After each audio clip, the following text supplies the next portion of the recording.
Good morning friends. आज मैं आपके सामने आपकी इंग्लिश फ्लेमिंगो में ये आपकी इंग्लिश फ्लेमिंगो की बुक है क्लास 12। इस बार चैप्टर नंबर 2 लॉस्ट स्प्रिंग। आज वो आपके सामने मैं डिस्क्रिप्शन उसका देने जा रहा हूँ, उसको एक्सप्लेन करने जा रहा हूँ। एक्चुअली जो चैप्टर है, राइटर हैं आपके अनीश जंग, लेडी हैं। इस चैप्टर में उन्होंने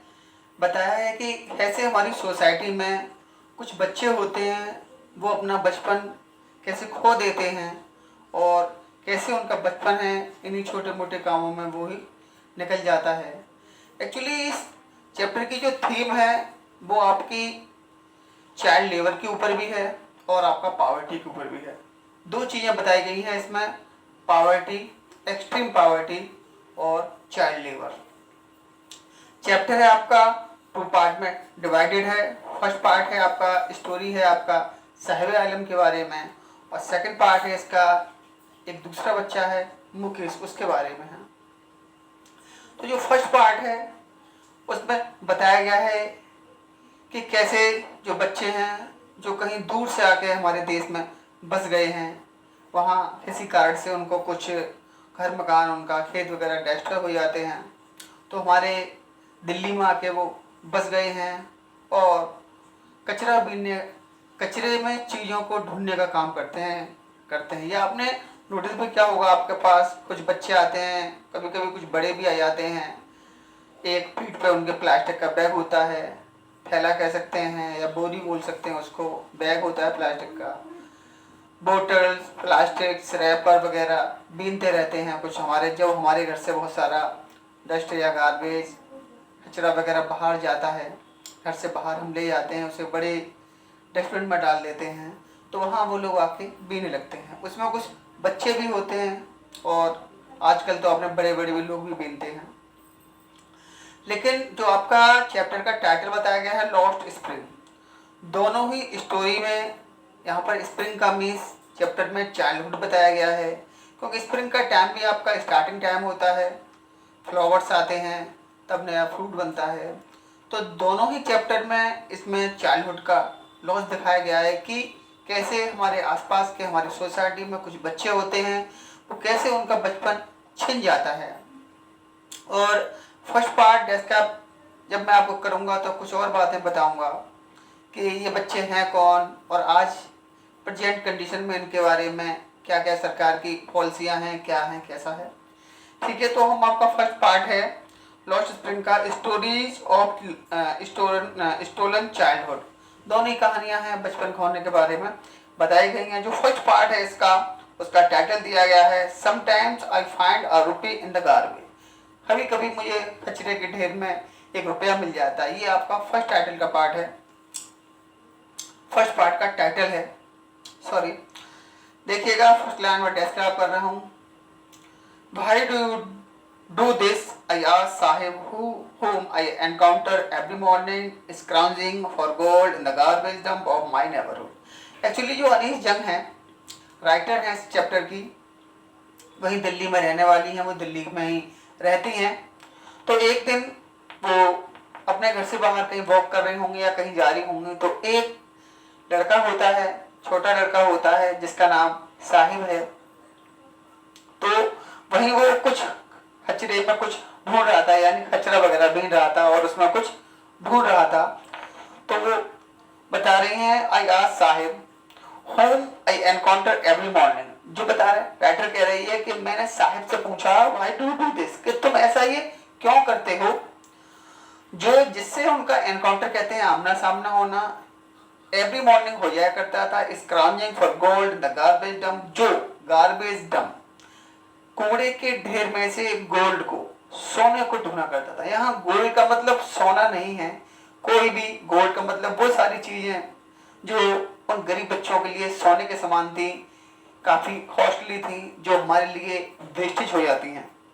ऑफ माई नेबरहुड, मेरे पड़ोस में ही जब वो कहीं जाती है बच्चा, उनके पड़ोस में भी बच्चे कुछ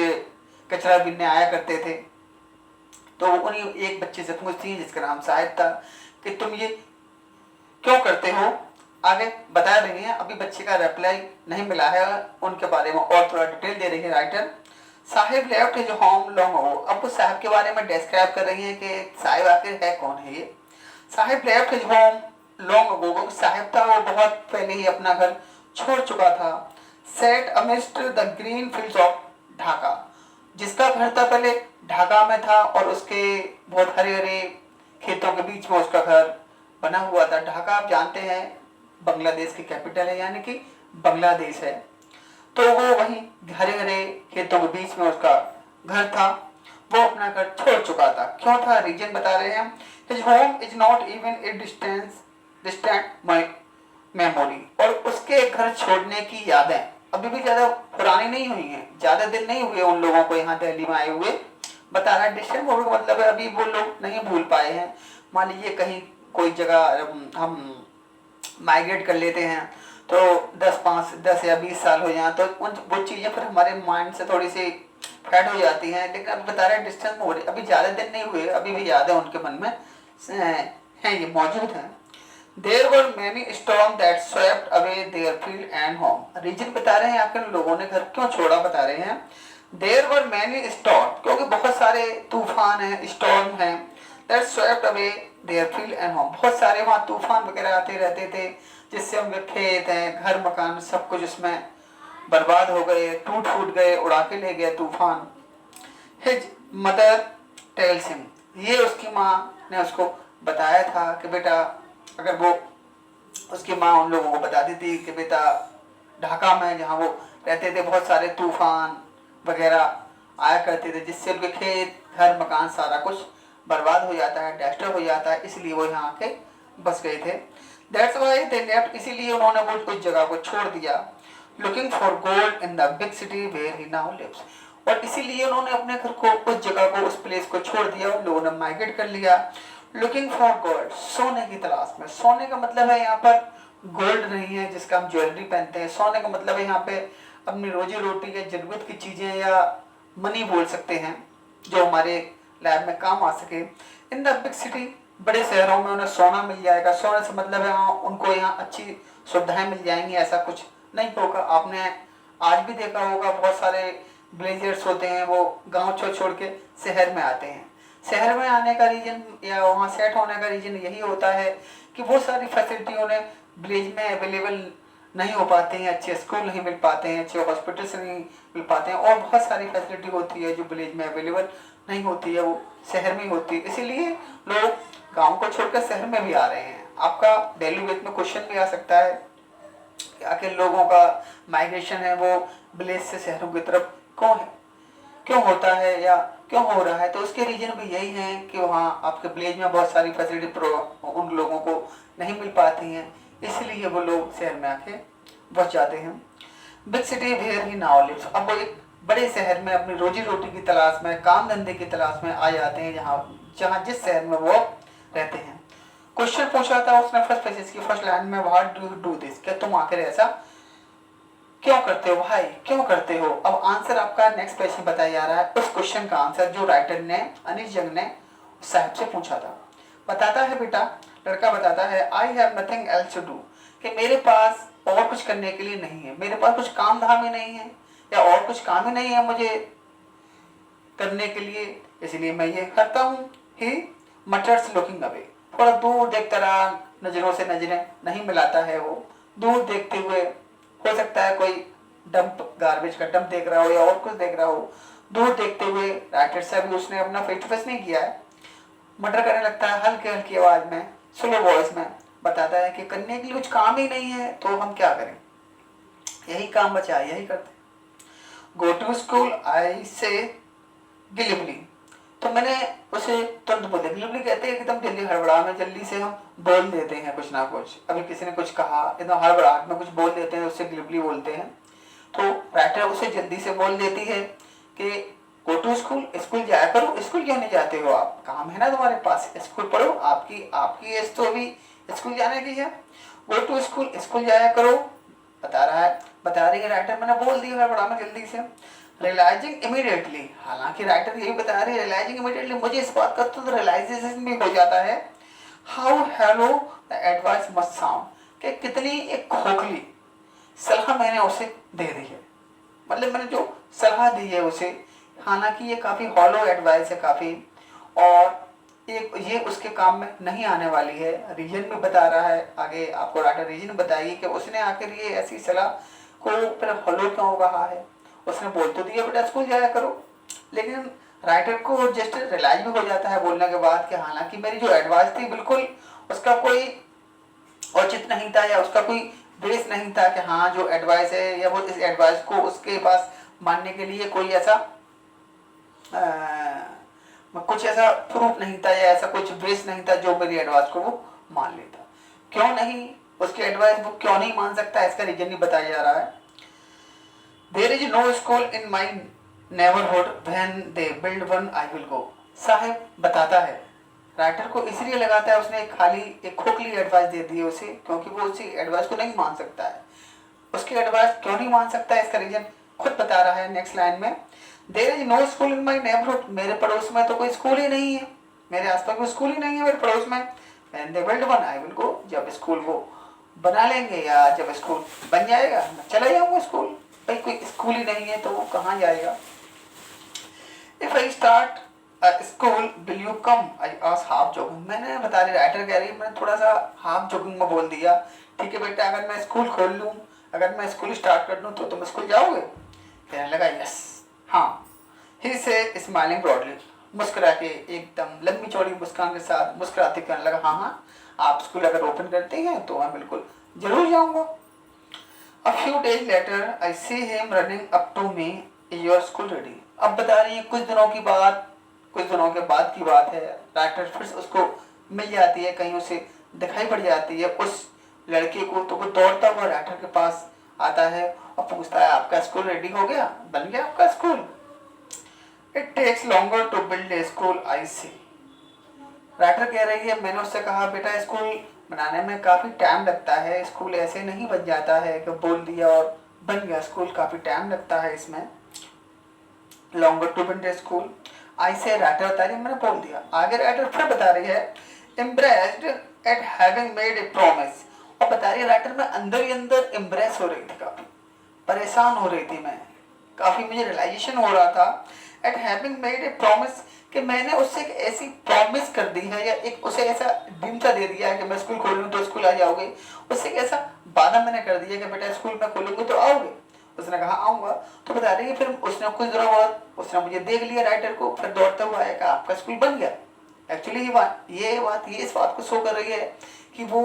उनके स्कूल में पढ़ना चाहता था या उनके स्कूल या वो स्कूल में जाना चाहता था, इसलिए वो आया कि आपका स्कूल बन गया। लेकिन राइटर कह रही है बेटा स्कूल बनने में टाइम लगता है, और ये उसने बोल तो दिया राइटर ने, कह रही है लेकिन मैं अंदर ही अंदर परेशान थी कि मैंने उससे एक ऐसी प्रॉमिस कर दी है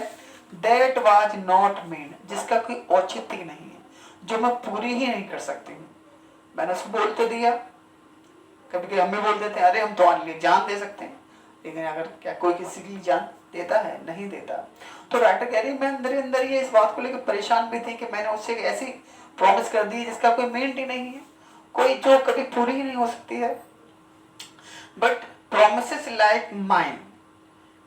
अबाउंड, बता रहा है लेकिन राइटर कह रही है प्रॉमिस लाइक माइन, लेकिन मेरे जैसी प्रोमिसेस, जैसे मैंने उसे एक सपना दे दिया, एक प्रॉमिस कर दी है कि मैं स्कूल खोल लूँ तो आओ। अबाउंड, अबाउंड का मतलब होता है बहुत ज़्यादा क्वांटिटी में, in a large quantity in every corner of his bleak world. बता रहे हैं लेकिन मुझ जैसी बहुत सारी प्रॉमिस, बहुत सारे सपने, बहुत सारे वादे उसे बहुत सारे लोगों ने किए होंगे। Every corner of his bleak world, उसका जो ब्लीक, ब्लीक का मतलब यहाँ पर आपका है एक ऐसा संसार जिसमें कोई भी चेंजमेंट ना होने की हो, या एक घटिया या एक बहुत ही पुअर वर्ल्ड, मतलब जिसमें सेटिस्फेक्शन ना, कोई चेंज ना हो या कुछ भी अच्छा ना हो, उसके उस मतलब ब्लीक वर्ल्ड में, बेकार से दुनिया में, जिस दुनिया बेकार से यहाँ इसलिए कहा गया है क्योंकि बहुत मुस्लिम एरिया में रहता था, जहाँ कोई भी फैसिलिटी प्रोवाइड नहीं थी, मतलब आउट ऑफ फैसिलिटी वाली दुनिया, ठीक है। तो इसको एक ब्लीक वर्ल्ड में हो सकता है, इसकी राइटर बोली ऐसे बहुत सारे लोगों ने उससे और या उसकी सोसाइटी में जाकर बहुत सारे लोगों ने उससे ऐसे बहुत सारे वादे किए होंगे कि हम तुम्हारे लिए ये कर देंगे, ये हो जाएगा, लेकिन ऐसे बहुत सारे वादे उसके आसपास कहीं ना कहीं उसकी उस दुनिया में, ब्लीक दुनिया में, काली दुनिया में, या बिल्कुल एक ऐसी दुनिया जिसका कोई बेस नहीं है, जिसमें कोई चेंजमेंट की जरूरत नहीं, या कभी कोई चेंजमेंट नहीं हो पाएगा, उस दुनिया में बहुत सारे ऐसे और विवादी लोगों ने उसके से लिए होंगे। नेक्स्ट क्वेश्चन बता रहे हैं आपको, after months of knowing him, आगे बता रहे हैं राइटर कि आफ्टर मंथ, कई महीनों के बाद, ऑफ नोइंग हिम, जब मैं उससे काफ़ी जान जाती हूँ, काफ़ी मेरी उससे जान पहचान हो जाती है, I ask him his name, तो मैंने उससे उसका नेम पूछा, साहिब आलम, ही अनाउंस, उसने बता दिया कि मेरा नाम है वो साहिब आलम है। ही डज, जब राइटर थोड़ी सी उसको और मुलाकात हो जाती है, कई बार वो उससे मिल लेती है तो राइटर को बताती है वो, तो वो अपना नाम बताता है कि मेरा नाम साहिब आलम है। He does not know what it means, और वो राइटर बोल रही है he does not know what it means, कि राइटर ये कह रही है उसने नाम तो बता दिया मुझे साहिब आलम, लेकिन वो अपने नेम का मतलब नहीं जानता था, वो उसका मीन्स ही नहीं जानता था, साहिब आलम। If he knew its meaning, अगर वो वास्तव में अगर इसका नाम, अपने नाम का मतलब जानता होता, इसका मतलब होता है लॉर्ड ऑफ द यूनिवर्स, पूरे संसार का, पूरे ब्रह्मांड का स्वामी, मालिक। शाह का मतलब होता है बादशाह, आलम का मतलब होता है वर्ल्ड, उर्दू के दोनों शब्द हैं, तो पूरे संसार का स्वामी। He would have a hard time believing it, और अगर वो वास्तव में अपने नाम का मतलब जान भी जाता, तो बता रहे हैं he would have a hard time believing it, तो वास्तव में उसे इस बात पे काफी समय तक तो विश्वास ही नहीं होता कि मेरे नाम का मतलब पूरी दुनिया का स्वामी, और मैं काम क्या करता हूँ और किस दुनिया में मैं रहता हूँ, तो काफी टाइम तक तो वो अपने बिलीव ही नहीं कर पाता, उसे ये विश्वास करना मुश्किल हो जाता कि वाकई मेरे नाम का मतलब ये है या नहीं भी है। Unaware of what his name represent, और वो इस बात से बिल्कुल अनअवेयर था कि उसका नेम है वो किस बात को, किस मीन्स को रिप्रेजेंट करता है, किस बात को शो करता है, या उसके नेम का मतलब क्या है। He roams the street with his friends, बस अपने नाम के मीन से अनजान वो अपने फ्रेंड्स के साथ इसी प्रकार से आसपास के स्ट्रीट्स में रोमिंग करता रहता था, घूमता रहता था। An army of barefoot boys who appeared like the morning birds, एक पूरा ग्रुप था उसका, आर्मी थी,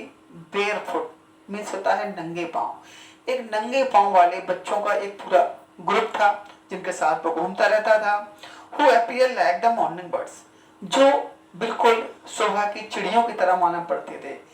मॉर्निंग बर्ड्स इसलिए बोला गया है क्योंकि मॉर्निंग में आपने देखा बहुत सारी चिड़ियां चींची करती हैं, तो यहाँ actually writer want to say that they start their birth in the morning time, यानी कि जब वो अब सुबह सुबह ही वो अपने घर से निकल आया करते थे कूड़ा कचरा बीनने के लिए, सुबह सुबह आ जाया करते थे और दिन भर बीना करते थे, एंड डिसअपियर एट द नून, और दोपहर तक, दोपहर होने तक वो सुबह सुबह, क्योंकि सुबह सुबह ही लोग अपने घर पे क्लीनिंग करते हैं, सफाई करते हैं, स्वीपिंग करते हैं, तो सुबह सुबह सब लोग अपने घर कचरा बाहर फेंकते हैं, तो सुबह सुबह ही वो बच्चे थे वो आ जाया करते थे अपने घरों से निकल के, कचरा बीनते थे या जो कुछ उसमें बीनते होंगे, और नून तक, दोपहर तक वो डिसिप्लिन लिया करते थे, अपने घरों को लौट जाया करते थे। ओवर द मंथ, महीने बीत जाते हैं ऐसे, ओवर द मंथ, कई महीने तक राइटर उसको ऐसे ही देखती रहती है। I have come to recognise each of them, अब राइटर आगे बोल रही है I have come to recognise each of them, अब मैं मोस्टली उसमें से सारे बच्चों को मैं पहचान गई थी, मेरी जान पहचान है वो सारे बच्चों से मोस्टली हो गई थी।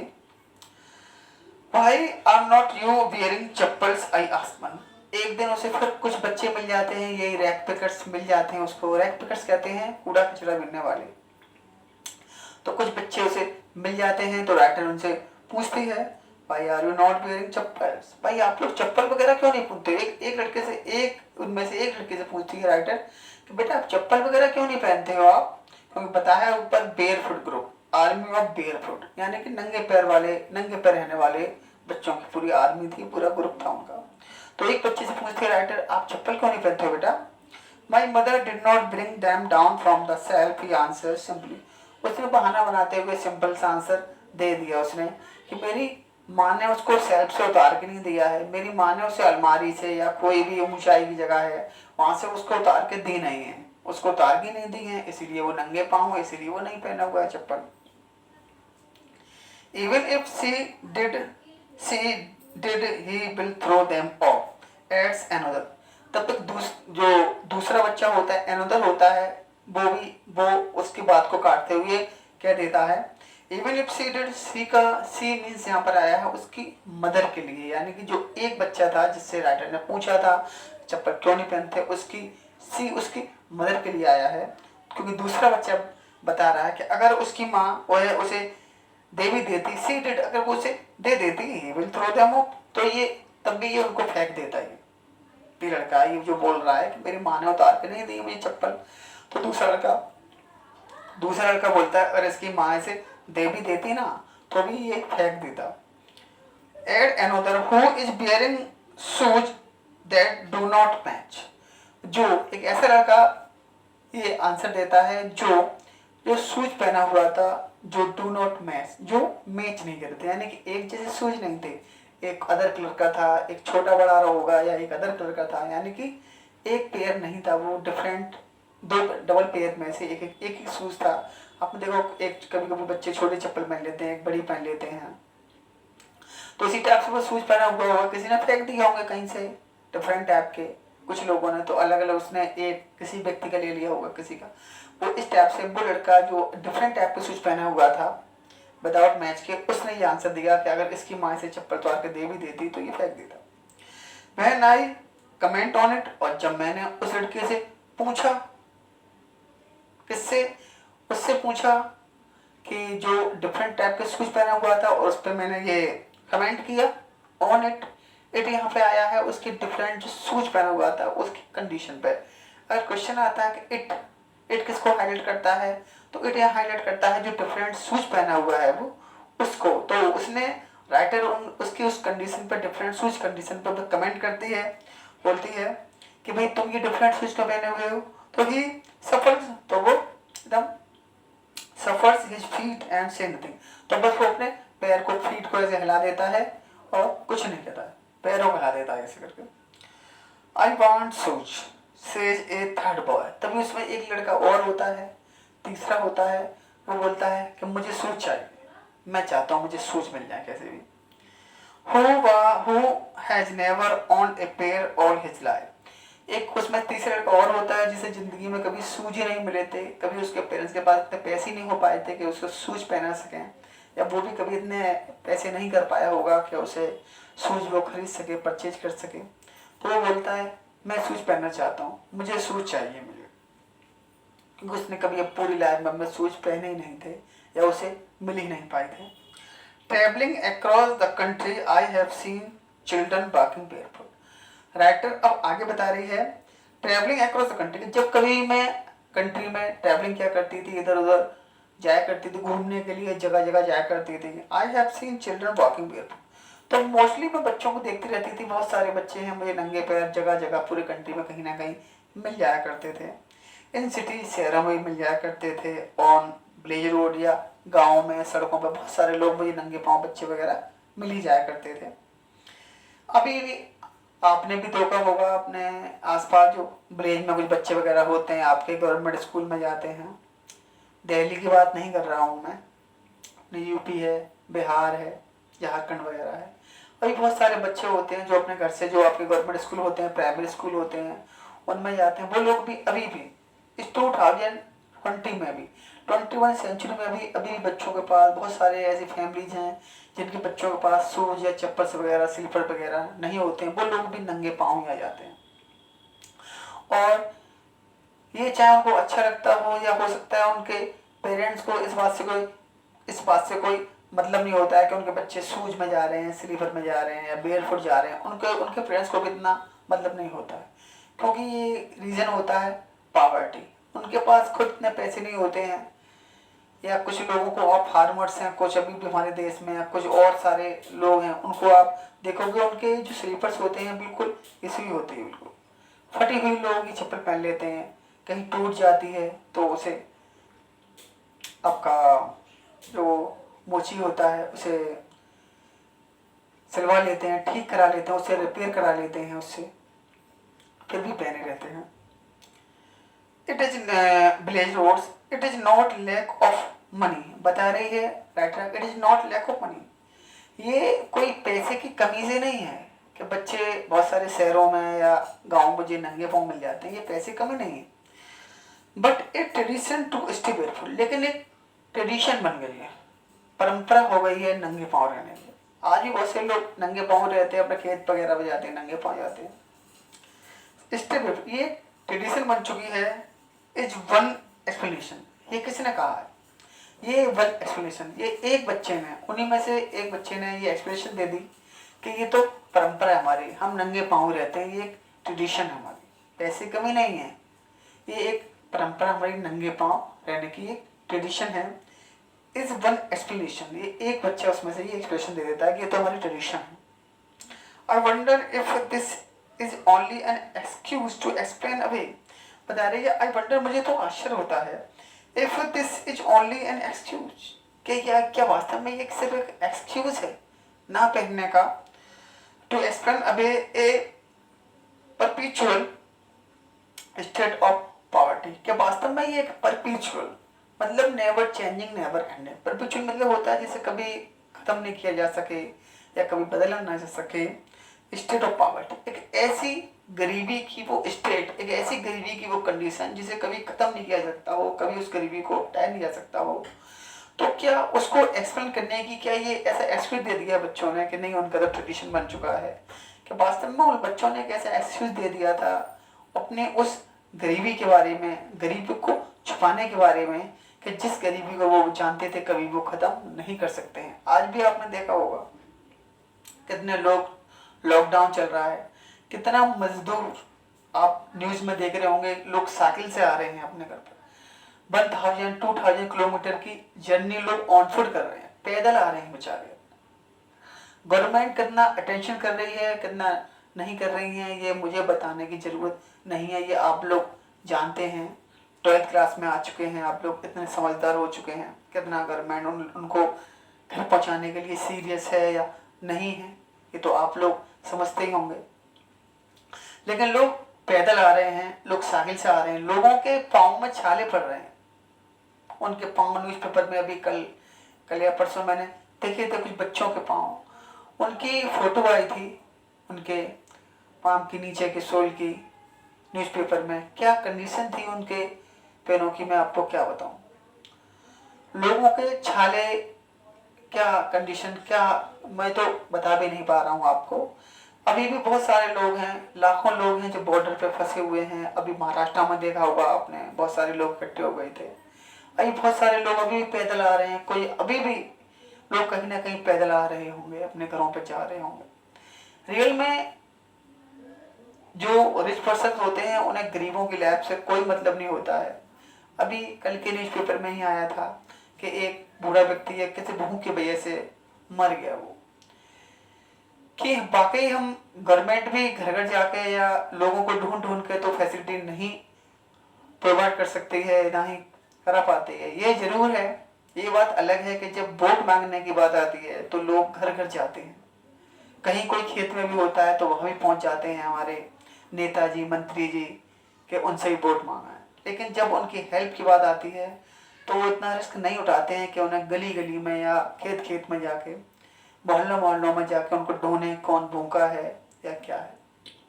ना ही उनके जो और उनके असिस्टेंट्स होते हैं, ना ही उन्हें ज़रूरत होती है। हालांकि बहुत से लोग अभी भी इस लॉकडाउन कंडीशन, बहुत से लोग अभी भी वॉलंटियर के काम कर रहे हैं, बहुत से लोग अभी डोनेशन कर रहे हैं, बहुत सारे लोग लोगों को खाना खिला रहे हैं। समाज में अच्छे लोग भी हैं, लेकिन फिर भी हमारे सारे लोगों को तो खाना नहीं मिल पा रहा है, बहुत से लोगों को फैसिलिटी नहीं मिल पा रही है। बहुत से लोग तो बताते नहीं है हमारे घर में खाना है या नहीं है, या बहुत से लोगों की वो लोग तो मांगते ही नहीं है। तो बता रही है राइटर यहाँ पर, उसने एक ऐसा अपनी पॉवर्टी को छुपाने के लिए, अपने पॉवर्टी को हाइड करने के लिए ऐसा उसने एक एक्सप्लेन कर दिया था बच्चों ने, जो एक ऐसी पॉवर्टी जो कभी भी वो जानते थे कभी खत्म नहीं हो सकती, उस बात को राइटर भी जानती थी। I remember a story of a man from Udupi. अब राइटर यहाँ पे कुछ स्टोरी, एक स्टोरी को मेंशन कर रही है। क्या मुझे एक कहानी याद है, ए मैन फ्रॉम उडुपी, एक उडुपी कर्नाटक में जगह है छोटा सा विलेज है या टाउन वगैरह है उडुपी कर्नाटक में। वन टोल्ड मी, मुझे कहा a man from Udupi one told me, Udupi का कोई एक व्यक्ति था, उसने राइटर को ये स्टोरी बताई थी, यानी कि उडुपी के एक व्यक्ति ने राइटर को ये कहानी सुनाई थी। एज ए यंग बॉय, क्योंकि जब वो आदमी, जिस आदमी ने उसको, मैन ने राइटर को स्टोरी सुनाई थी, जब वो आदमी यंग बॉय था, जब वो छोटा लड़का था, he would go to school past an old temple, तो वो वहीं अपने उडुपी में, वो व्यक्ति जिसने कहानी सुनाई, जब वो छोटा था तो वहीं अपने स्कूल जाया करता था, जो मंदिर के पीछे कहीं पर स्कूल बना हुआ था। Where his father was a priest, उस मंदिर में उस लड़के के पिताजी फरिश्त थे, पुजारी थे। He would stop briefly at the temple, तो अक्सर करके वो टेम्पल पर रुक जाया करता था, and pray for a pair of shoes, और जब वो स्कूल के पीछे, मंदिर के पीछे स्कूल था, वो जब स्कूल जाया करता था तो मोस्टली उसके फादर थे उस मंदिर में पुजारी थे, तो स्कूल को ही मंदिर पर रुक जाया करता था, वहीं खड़े होकर प्रार्थना किया करता था, ए पेयर ऑफ शूज, कि भगवान मुझे एक जोड़ी शूज मिल जाए। यानी कि वो अपनी कहानी सुनाई थी उसने, उसके पास शूज नहीं थे, नंगे पाँव वो भी जाता होगा, तो ईश्वर से मंदिर पे जाके वो प्रार्थना करता था कि मुझे एक पेयर ऑफ शूज मिल जाए।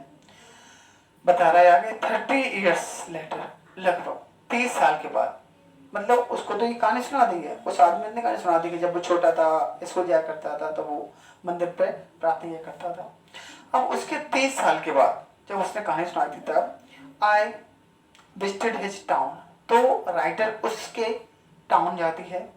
एंड द टेम्पल, और राइटर उसी टेम्पल पे जाती है,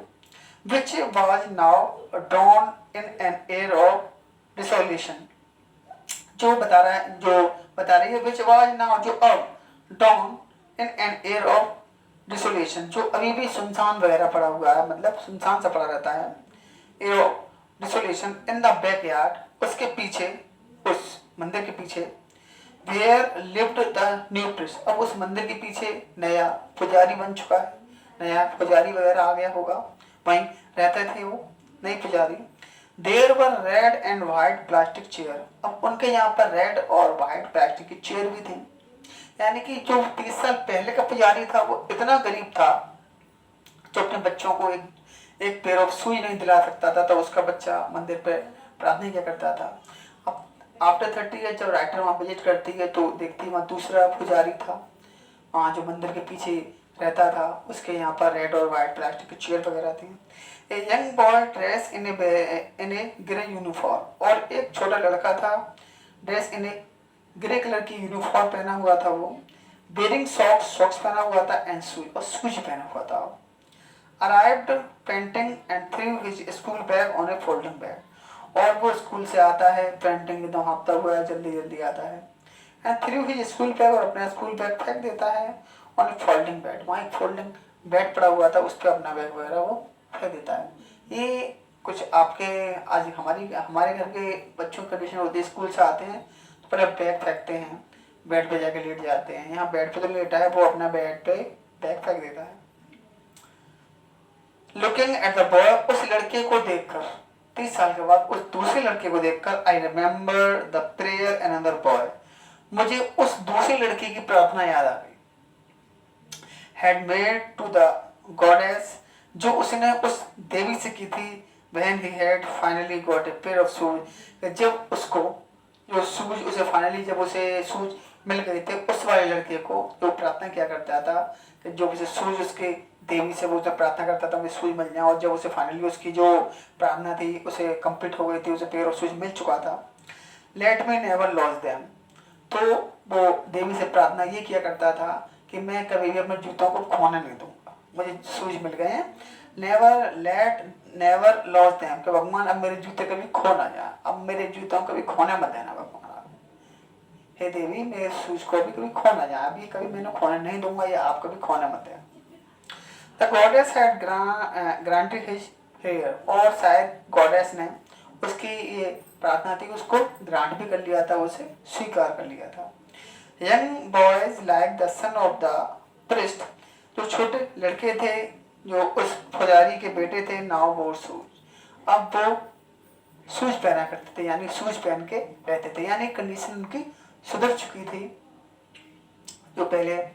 सूझ में नहीं थे। आज जो नई पुजारी को देखा है, उसने जो उसके बच्चों को देखा है, तो उनके पास सूझ थे और राइटर के देख के काफ़ी खुश होती है कि शायद उस बच्चे की प्रार्थना सुन ली गई है, इसलिए इन बच्चों के पास आज सूझ वगैरह हैं।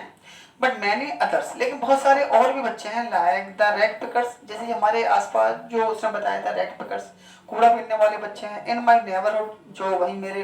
पड़ोस में रिमेन शूलेस, जो आज भी नंगे पाँव रहते हैं। अभी बहुत सारे ऐसे बच्चे हैं जो आज भी नंगे पाँव रहते हैं। अब राइटर और बता रही है आपको, my acquaintance with the barefoot rag pickers leads me to the Seemapuri, और ये मेरी जो जान पहचान थे उन रैग पिकर्स बच्चों के साथ, जो उसे अक्सर करके मिल जाया करते थे, जिनसे वो बातचीत करते थे। जो बेयरफुट रैग पिकर, जो नंगे पाँव कूड़ा पीने वाले बच्चे थे,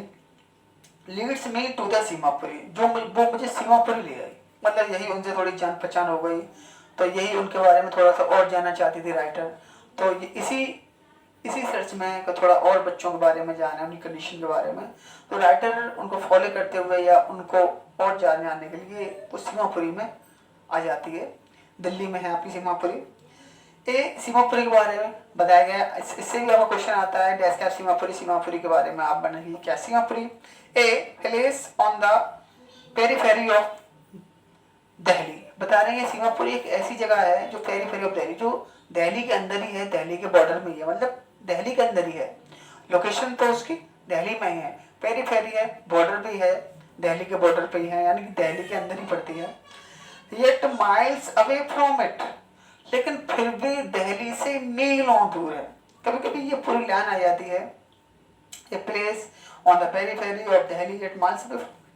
लेकिन फिर भी यहाँ से मीलों दूर है। यानी कि सीमापुरी तो एक ऐसी जगह है जो दिल्ली के अंदर है, लेकिन दिल्ली से वो मीलों दूर है। एक्चुअली बताया गया है कि मीलों दूर क्यों है, आगे बता रहे हैं मेटाफोरिकली, और मेटाफोरिकली बताया गया है, यानी कि यहाँ पर अगर कंपेयर की जाए, वहाँ पर अगर इस कंपेरिजन में दिल्ली के डेवलपमेंट की कंपेरिजन में अगर हम इसको सीमापुरी को देखें, तो पहले तो Seemapuri is the part of the Delhi, but in the development it is miles away. तो ये यहाँ पर जो भी दिल्ली में जितना डेवलपमेंट हुआ है, या जैसे साइड जैसी वहाँ पर रोड्स हैं, स्ट्रीट्स हैं, तो वो सब कुछ वहाँ पे नहीं है सीमापुरी में। यानी सीमापुरी काफ़ी एक अनडेवलप्ड एरिया है, एक बैक एरिया है। और जो दिल्ली है, जैसे आप कनॉट प्लेस देखें आपका, या आपका और भी अच्छी जगह हैं दिल्ली में, आप चांदनी चौक की देख लें, कनॉट प्लेस देख लें, तो सीमापुरी है बता रहे सीमापुरी में इतना डेवलपमेंट नहीं हुआ था, है तो दिल्ली में, लेकिन दिल्ली से बहुत दूर। मेटाफोरिकली कंपैरिजन में those who live here are squatters, बता रहे हैं जो भी लोग यहाँ पे रहते हैं वो स्क्वाटर्स हैं, यानी कि इलीगल हैं, वो सब स्क्वाटर्स हैं, कहीं बाहर से आके बस गए हैं, शरणार्थी कह सकते हैं आप। Who came from Bangladesh back in 1971, जो बांग्लादेश से 1971 में यहाँ पर आकर बस गए थे, यानी कि अवैध रूप से आके बस गए थे। साहब फैमिलीज अमंग देम, साहब की फैमिली है वो भी इन्हीं में से एक है, बता रहे हैं। अब आप अभी यहाँ पे मैं आपको कुछ बातें बताने जा रहा हूँ। अभी आपने एक सोशल इशू का भी सुना होगा कि बांग्लादेशी घुसपैठिए, जो हमारी गवर्नमेंट, सेंट्रल गवर्नमेंट ये बार बार बोल रही है कि घुसपैठियों को देश से बाहर निकालेंगे। या भी आपने एनआरसी वगैरह का मुद्दा सुना होगा, शाहीन-बाग के बारे में सुना होगा भी आपने, कुछ लोग वहाँ बैठे हुए धरने पर कि ये आप वापस ले लीजिएगा। एक्चुअली गवर्नमेंट की प्लानिंग ये है कि हम एनआरसी लगा के इस टाइप के लोगों को, जो इस चैप्टर में बताया गया है, जो स्कर्टर्स हैं, जो इलीगल कहीं से आके बस गए हैं अपनी गरीबी की वजह से, या कहीं दूसरी जगह उनको रोजी रोटी नहीं मिली उसकी वजह से आके जो लोग बस गए हैं, ऐसे लोगों को हम निकाल देंगे देश से, क्योंकि उनके वो इलीगल हमारे देश में रह रहे हैं, इनको वहीं वापस भेजेंगे, या इनको फिर आपको शेल्टर होम बना के, आपको कुछ कैंप बना के इनको उसी में ठूंस दिया जाएगा, एक तरह से जेल में इनको डाल दिया जाएगा। तो बता रहे इसी टाइप के लोगों के बारे में एनआरसी लाई जा रही है, और इस टाइप के लोगों को देश से निकालने का आपका पूरा प्रोग्राम चल रहा है। कंडीशन क्या है इनकी लोगों को, आपको चैप्टर बता ही रहा है। साइज फैमिली अमंग देम, साहब की फैमिली है वो भी इन्हीं में से एक है। Seemapuri was then a wilderness, क्योंकि जब वो लोग वहां आके बसे थे तो सीमापुरी एक वाइल्डरनेस था, यानी कि वीरान इलाका था। कहीं कोई खाली जगह पड़ी हुई होगी, सुनसान एरिया, कहीं खंडर या कहीं सो वीराना टाइप का अलोन एरिया, कहीं डेजर्ट टाइप का कुछ पड़ा हुआ होता। तो वहीं आगे ये लोग अपने टेंट तंबू वगैरह बना के वहीं रहने लगे खाली जगह देखकर। अब क्योंकि दिल्ली सिटी में तो नहीं रह सकते थे ये, तो कितना पैसे नहीं थे इनके पास कि वहाँ पर प्लॉट खरीद के अपना या अपने फ्लैट ले लें, यानी प्लॉट खरीद कर मकान बनवा लें। इतना पैसा होता तो ये अपना क्यों फिर यहाँ पे ये काम ही क्यों करते हैं इनके बच्चे। तो कभी सीमापुरी पहले कभी वाइल्डरनेस थी, कभी एक सुनसान इलाका था। इट इट स्टिल इज, हालांकि अभी भी है। जब ये चैप्टर लिखा गया है तो राइटर बता रही अभी भी उसी कंडीशन ऐसी है। But it is no longer empty, लेकिन अब ये जो सुनसान जगह थी, एम्प्टी थी, ये जो खाली पड़ा हुआ था, अब वो एम्प्टी नहीं है। हालांकि वीराना तो अभी भी है, कुछ नहीं है यहाँ पर, लेकिन अब ये जगह जो खाली पड़ी हुई थी वो एम्प्टी नहीं है, भर गई है। इन स्ट्रक्चर्स ऑफ मड, क्योंकि यहाँ पर स्ट्रक्चर्स ऑफ मड का मतलब है होम ऑफ मड, क्योंकि अब यहाँ मट्टी के मकान बन चुके हैं, कच्चे मकान, झोपड़पट्टी। अभी आपने सुना होगा मुंबई में धारावी, सुना होगा अभी आपने, धारावी में कोरोना के काफी पेशेंट आ रहे हैं। तो अभी मैं आपको बताऊं, Mumbai economic capital of India, Bharat की आर्थिक राजधानी, मुंबई के नाम से लोगों की आंख जाती, वाह मुंबई, ऊंची ऊंची बिल्डिंगें, हीरो हीरोइन, बॉलीवुड। उसी मुंबई में जो धारावी है वो एशिया का, आपका एशिया कॉन्टिनेंट का सबसे बड़ा स्लम एरिया है हमारे देश में, पूरी एशिया कॉन्टिनेंट का। और हमारी मुंबई में अभी भी स्लम एरिया सबसे बड़ा, the biggest slum area of the Asia in Asia continent in Mumbai. Mumbai में सबसे बड़ा स्लम एरिया है अभी भी, जहाँ मुंबई अभी वहाँ पर लोग कच्चे मकानों में, झोपड़पट्टी टांग के या फिर लकड़ी के मकान बना के या पॉलीथीन के मकान वगैरह बना के अभी भी रहते हैं। काफ़ी मतलब अनडेवलप्ड एरिया है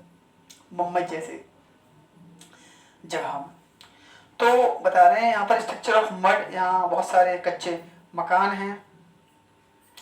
विद रूफ्स ऑफ टिन, जिनकी छत है टीन की है। टिन आपने देखा होगा, कुछ सीमेंट की चादर वगैरह होती है जैसे टीन वगैरह बोलते हैं, या कभी कभी आयरन की सीट भी आती है। लोग लेंटर या कुछ नहीं पड़ा पाते हैं तो टीन वगैरह डाल लेते हैं, सीमेंट की, प्लास्टिक की या आयरन की। टीन है इनकी छतों पे, मतलब मिट्टी के तो दीवार वगैरह हैं, छतें टीन वगैरह की हैं।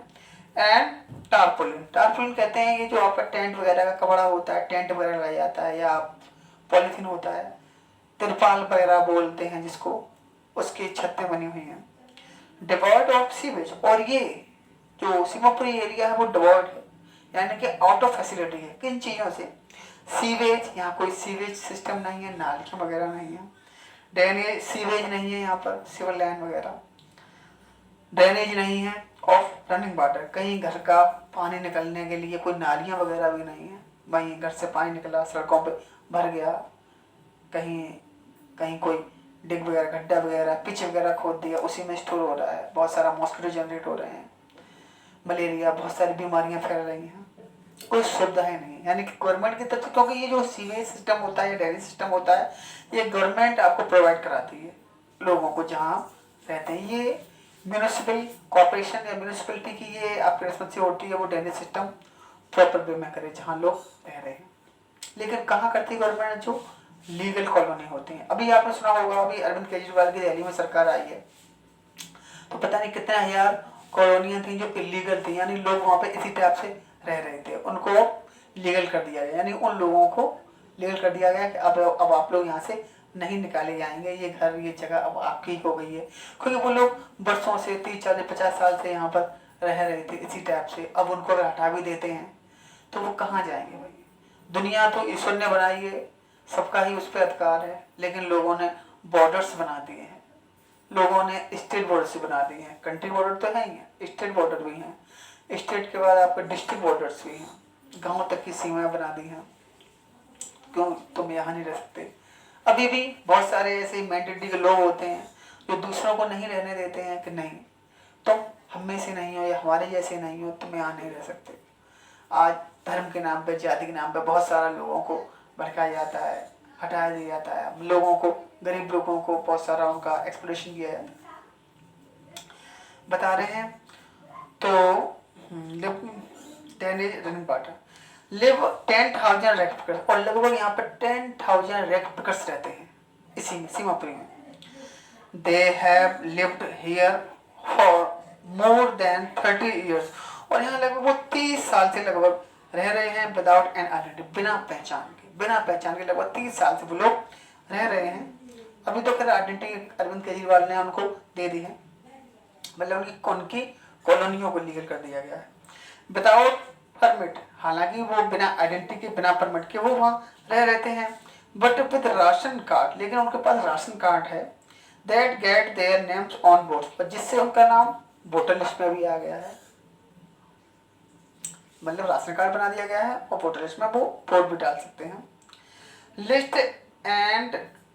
Enable them two by grain, और जो उनका नाम जब वोटर कार्ड में है या राशन कार्ड में है तो जिससे उनको बाई देम ग्रेन, जिससे वो अब अनाज भी ले लेते हैं, उनको जो राशन वगैरह होता है,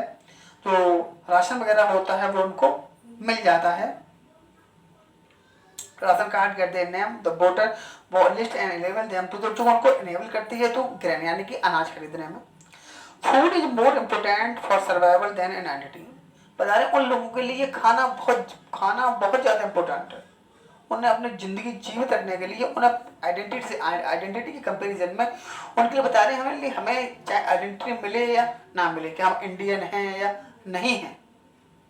हमारे लिए इस बात का फर्क नहीं पड़ता। हमारे लिए इस बात का ये बात ज़्यादा हमारे लिए इम्पोर्टेंट है कि हम शाम को खाना तो मिल जाए हमें, कम से कम हमें कोई कुछ ना कहो, हमें ना इंडियन कहो ना बांग्लादेशी कहो ना हमें और कुछ कहो, कोई माने या ना माने, लेकिन हमें कम से कम खाना तो हमें दे दो, भाई इंसान है, हमें खाना तो मिलना ही चाहिए। तो उनके लिए खाना ज़्यादा इम्पोर्टेंट है किसी भी आइडेंटिटी से। If at the end of the day we can feed our families and go to bed without on aching stomach, बता रहे हैं if at the end of the day, अगर हम दिन के अंत में यानी कि शाम के समय we can feed our family, हम कम से कम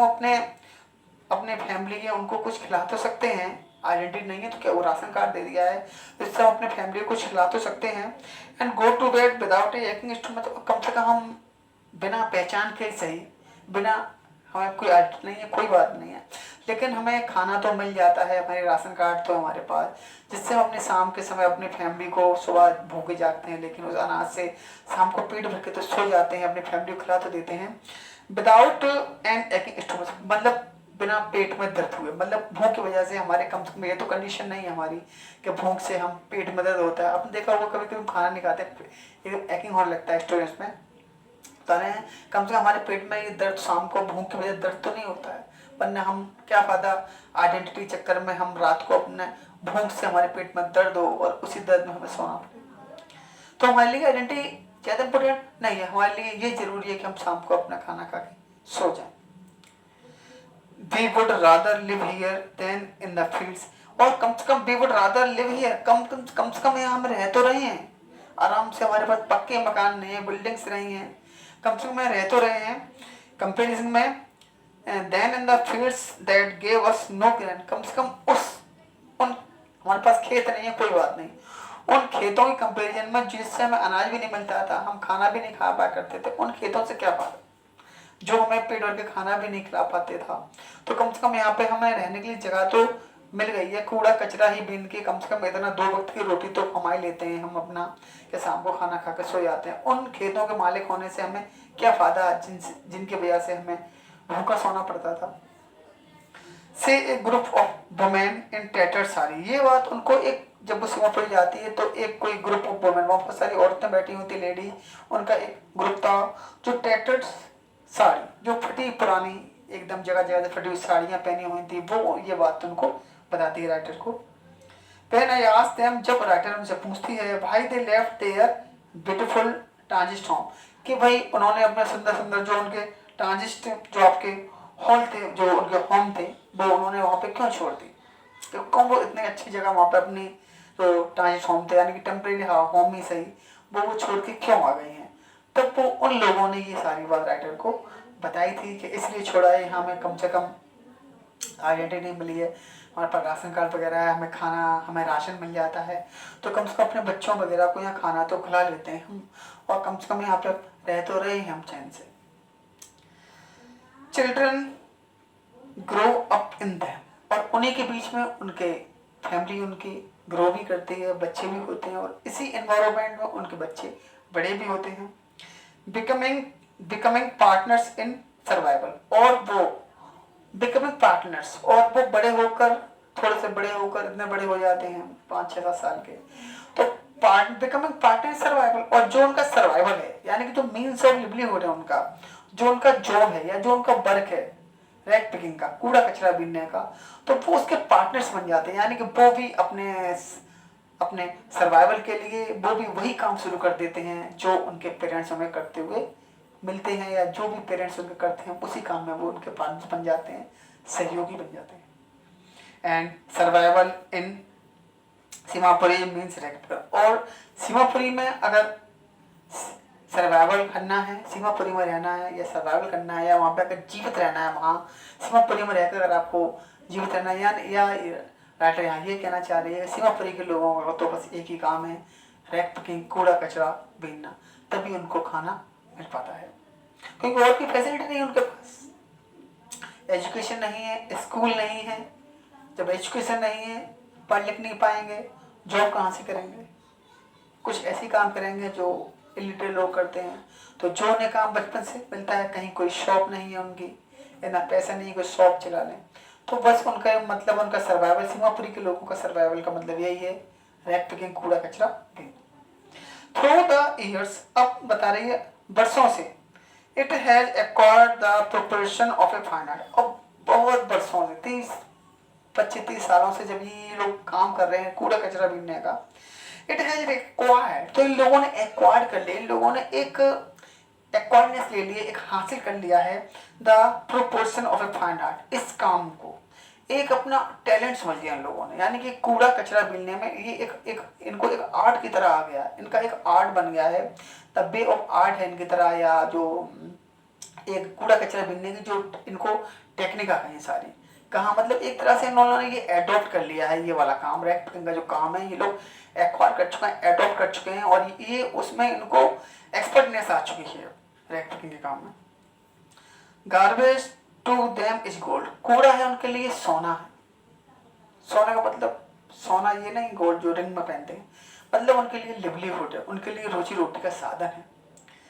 it is their daily bread, ये कूड़ा है क्या है, डेली ब्रेड है उनके लिए, यानी कि डेली की रोटी है। ए रूफ ओवर देयर हेड, ये कूड़ा उनके लिए छत है, उनके ऊपर की, उनके सर के ऊपर जो छत है वो है उनके लिए। Even if it is a leaking proof, हालांकि ये छत जरूर चाहे लीक कर रही हो, हालांकि चाहे उसमें सूरख हो छत में, हालांकि बारिश के मौसम में रहने सीजन में उन्हें पानी टपकता उन्हें घर में, काफी पानी भर जाता है उनके घरों में। अब मैं देखा ये जो बिल्डिंग्स में रहने वाले लोग होते हैं उनके घरों का पानी निकल के अक्सर करके गरीबों की बस्तियों में ही जाता है, तो चाहे ये छत उनके लिए लीकिंग ही सही, लेकिन उनके लिए ये रैक पिकिंग का काम एक उनके लिए यही सब कुछ है। But for a child it is even more, लेकिन एक बच्चे के लिए ये बहुत ज़्यादा है, इससे उनके रोजी रोटी से एक बच्चे के लिए इससे भी बढ़कर है। क्या है इससे बढ़कर? आई sometime find a rupee even a 10 rupee note, Sahib से his eyes lighting up, जब कभी साहब मुझे अपनी आंखों में, साहब की आंखों में एकदम लाइटिंग हो जाती, चमक आ जाती, जब वो ये बताता है कि मैं कभी कभी मुझे कभी कभी स्कूल के ढेर में 1 रुपया मिल जाता है मुझे, कभी कभी तो 10 रुपये का नोट ही मिल जाता है मुझे, 10 रुपये का नोट ही मिल जाता है मुझे, इस कूड़े कचरे के ढेर में 1 रुपये से लेकर 10 रुपये तक मुझे मिल जाते हैं, और जब तो 10 रुपये मिल जाते हैं तो या 1 रुपया मिल जाता है तो उसकी आंखों में चमक आ जाती है कि भैया तो मुझे पैसा मिल गया, मुझे 10 रुपये मिल गए। When you can find a silver coin in a heap of garbage, और जब you don't stop scrounging for there is a hope of finding more, और जब आपको कूड़े कचरे के ढेर में सोना मिल जाता है कभी कभी, सोना मतलब है 1 या 10 रुपये का नोट या 100 रुपये का नोट, कैसा भी मतलब कोई भी कॉस्टली चीज मिल जाती है आपको, तो बता रहा है कभी फिर यू डोंट स्टॉप इसका, तो फिर आप उस कचरे को बीनना या ढूंढना, उसमें पैसे ढूंढना उसमें बंद नहीं करते हैं। होप ऑफ फाइंडिंग मोर, ये लगता है आपको होप हो जाती है कि मुझे अब और ज़्यादा मिल जाएंगे। कहीं आपको सड़क पर कभी 2000 का एक आपको नोट मिल जाए, फिर आप कभी फिर जाएंगे दोबारा तो आप सड़क पर देखते हुए जाएंगे कि ऐसा तो नहीं और आज और मिल जाए मुझे, कल तो मिल गया था आज भी मिल जाए सड़क पर, तो अटेंशन करके जाएंगे यार। तो यही है उनके लिए, यही हो जाता है उनके लिए, इसीलिए वो उनकी हैबिट में और आ जाता है। It seems that for children garbage has a meaning different from what it means to their parents. और ये बात इस बात को शो करती है कि जो पेरेंट्स के लिए जो जो रैपिंग का काम है, वर्क है, जो उनके लिए इसका जो मीन्स है रोजी रोटी खाने का या भरपेट खाना खाने का, उससे कहीं बढ़कर उन बच्चों के लिए है, क्योंकि वो उन बच्चों के मन में कहीं ना कहीं एक लालच आ जाता है कि कुछ पैसे मिल जाते हैं कभी कभी हमें, तो पैसे मिल जाते हैं तो उनके मन में ये लालच आ जाता है, गिरनेस आ जाती है कि आज हो सकता है फिर पैसे मिल जाए, तो उनके लिए और ज़्यादा इम्पोर्टेंट हो जाता है। For the children it is wrapped in bundle, और बच्चों के लिए जो कचरा है ये रैप्ड इन बंडल, ये आशर से लिपटा हुआ, जब कहीं कूड़े कचरे के ढेर आते हैं, डम्प्स वगैरह आते हैं, तो उन्हें एकदम एकदम उनके लिए एकदम आशर से भरा हुआ होता है, हाँ कि ये वाला जो पॉलिथीन आ रही है भैया, अब ये गाड़ी से ये बहुत बड़ा गार्बेज का ही फेंकने वाले हैं, तो उन्हें उनमें एक आंखों में चमक होती है कि इसमें तो कहीं कुछ ना कुछ उन्हें जरूर मिल जाएगा। For the elders it is a means of survival, जबकि उनके एल्डर्स के लिए, बड़ों के लिए खाली इनके कचरा में प्लास्टिक बीन के कहीं जो आपका कबाड़ा वाला होता है उसको बेच देना, या जो भी उसमें कुछ आयरन लोहा वगैरह कुछ वो अलग बेच देना आपका, तो वो तो अपना सर्वाइवल कर लेते हैं। बच्चों के लिए ये ज़्यादा इंपॉर्टेंट हो गया है, उससे ज़्यादा मीनिंगफुल हो गया है, क्योंकि उन्हें कभी कभी पैसे भी मिल जाते हैं। One winter morning, I see Sahib standing by the fence gate of the neighborhood club, watching two young men dressed in white playing tennis. Writer बता रही है कि एक दिन मेरे बगल में एक टेनिस कोर्ट क्लब था, टेनिस का क्लब था, वहाँ पर कुछ लोग, वहाँ पर एक दिन मैं साहब को खड़ी हुई देखती हूँ, फेंस गेट जो बाउंड्री थी उसकी 4 दीवारें थी, उस गेट पे वो खड़ा हुआ था। वॉचिंग टू यंग मैन, जो देख रहा था, दो उसमें यंग मैन थे, कोई भी ड्रेस इन वाइट, जो वाइट कलर की ड्रेस पहने हुए थे और जो टेनिस खेल रहे थे। उसमें राइटर के पड़ोस में कहीं एक टेनिस का क्लब रखा होगा, ग्राउंड था, टेनिस ग्राउंड, तो वहाँ कुछ 2 लोग थे वाइट यूनिफॉर्म पहन के टेनिस खेल रहे थे। तो वहीं जो साहिब आलम था उसी वहीं उस क्लब का जो मेन गेट था वहीं खड़े होकर उनको अंदर देख रहा था टेनिस खेलते हुए। आई लाइक द गेम, हे हम एकदम हमिंग करके बोलता है, एकदम मन में खुश होकर बोलता है कि मैं भी ये गेम, मुझे ये गेम बहुत अच्छा लगता है। Content to watch it standing behind the fence, 4 दीवारी वहीं पीछे खड़े होकर चुपचाप देख रहा था कि मुझे भी ये गेम बहुत अच्छा लगता है, मैं भी इसे खेलना चाहता हूँ। I go inside behind the fence, I go inside behind no one is around he admit. और जब राइटर पूछती है भाई आप क्यों खड़े हो, तो वो कहता है मैं ये गेम देख रहा हूँ, मुझे बहुत अच्छा लगता है। और आगे ये भी बताता है वो, I go inside when no one is around, कि जब कोई यहाँ पे नहीं होता है, कोई खेलना नहीं होता है, फिर ये कोर्ट खाली होता है, तो मैं अंदर चला जाता हूँ यहाँ पर। The gatekeeper lets me use the swing, तो अंदर जो झूले वगैरह पड़े हुए हैं जो हमारे स्कूलों में पड़े हुए होते हैं, तो वो बता रहा है कि अंदर झूले वगैरह हुए होते हैं, तो गेट कीपर है थोड़ा मुझ पर दया खा के मुझे झूले वगैरह मुझे झूले आना देता है, क्योंकि ये तो अमीर लोगों के बच्चों के लिए है ये झूले या जो कुछ फैसिलिटी है, यहाँ पर गरीबों के लिए थोड़ी ना ये चीज़ें बनी है, और गरीबों के लिए बनी होती तो गवर्नमेंट गरीबों को प्रोवाइड भी कराती। भाई गवर्नमेंट नज़रों में तो ये है, हमारी नज़रों में भी यही है कि ये चीज़ अमीरों के लिए है, जितना भी ऐशो आराम है, लग्जरीनेस है, वो अमीरों के लिए है, और सदियों से अमीर ही इन लग्जरीनेस का आनंद लेते हुए आए, गरीब हमेशा इनसे दूर रहे हैं। गरीब तो सिर्फ इसमें लगा रहा है कि बस रोटी खा लें, इतना पैसा आ जाए, रोटी खा लें और सो जाएं बस आराम से। तो बता रहा है गेट कीपर कभी कभी मुझे अंदर जाने की परमिशन दे देता है, तो ये झूले वगैरह है मैं झूल लेता हूँ। Sahib two is bearing tennis shoes, Sahib है वो भी टेनिस के शूज पहना हुआ है।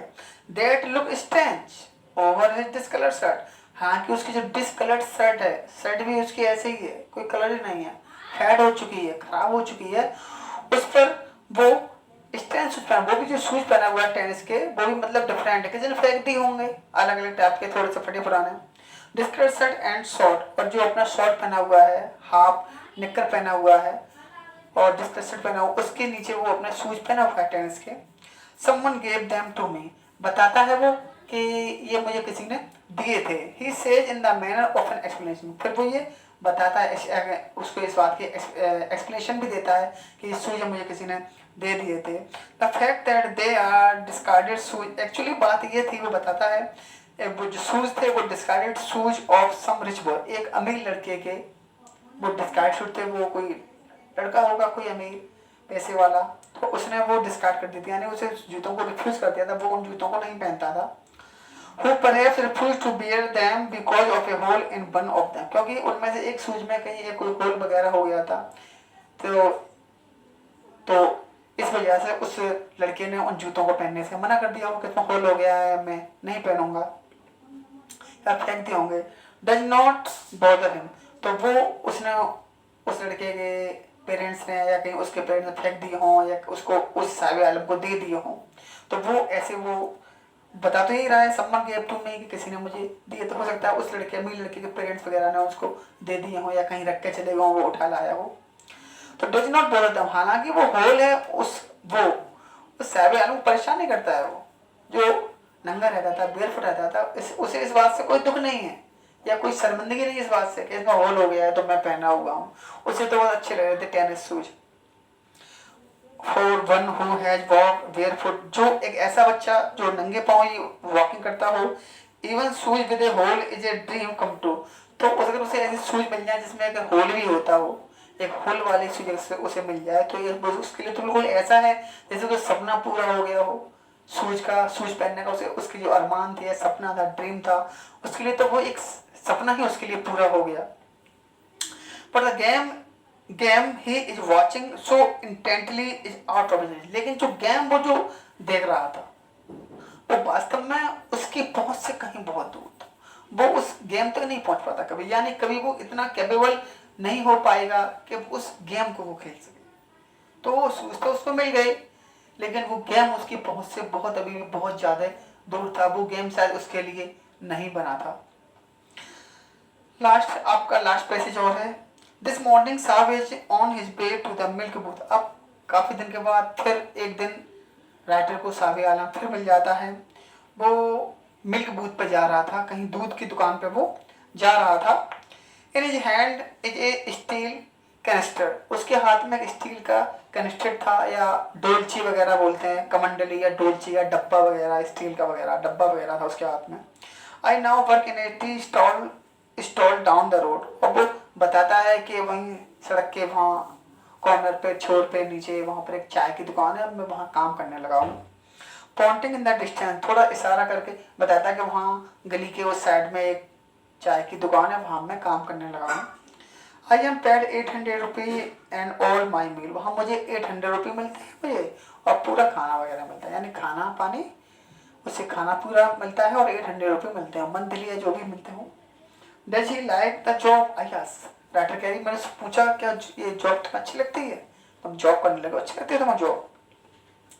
हिज फेस आई सी, मैंने बताया उसका चेहरा, आई सी का मतलब ऑब्जर्व करना है, मैंने उसके चेहरे को देखा, ऑब्जर्व किया। Lower the care free look, अब उसके चेहरे वो आज़ादी वाली झलक नहीं थी जो वो आज़ाद था पहले, क्योंकि अपना जो कोई भी काम चाहिए उसमें आज़ादी होती है, अपनी मर्जी के मालिक होते हैं, और कहीं किसी के पास जॉब करते हैं तो उसमें वो आज़ादी केयरफ्री लुक होता है वो नहीं था, तो वो उसके चेहरे पर भी नहीं था। The steel canister seemed heavier than the plastic bag he would carry so lightly over his shoulder, क्योंकि जो स्टील का जो कैनिस्टर था, जो कमंडली थी, जो डोलची थी या जो स्टील का डब्बा था, वो कहीं उसके कंधों पे ज़्यादा भारी लग रहा था उस प्लास्टिक के बैग से जो वो कचरा बीनने के लिए पहले यूज किया करता था। प्लास्टिक की बोरी थी, वो अपने कंधे पर रख के जाकर, वो काफ़ी हल्की थी, और जो स्टील का डब्बा था वो काफ़ी भारी था। द बैग वाज हिज, क्योंकि जो बैग था वो उसका था,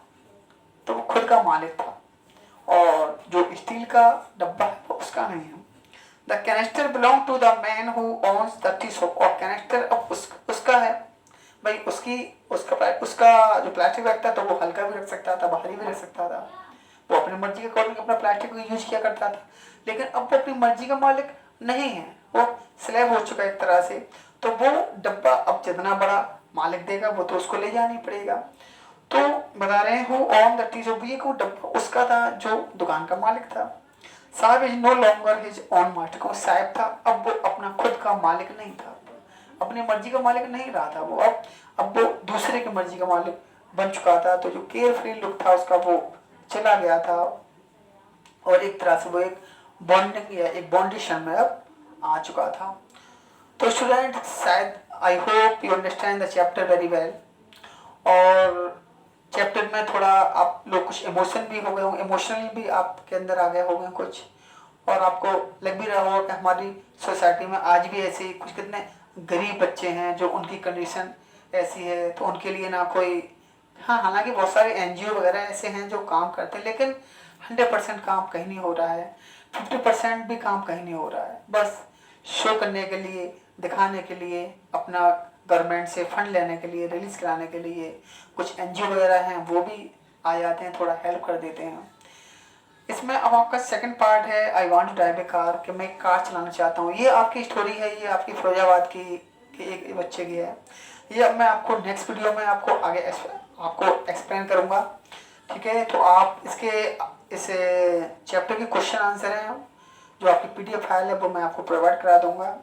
और आपको चैप्टर समझ में आया है, आपको स्टोरी कैसी लगी ये मुझको कमेंट करके ज़रूर बताएं। Okay, have a nice day.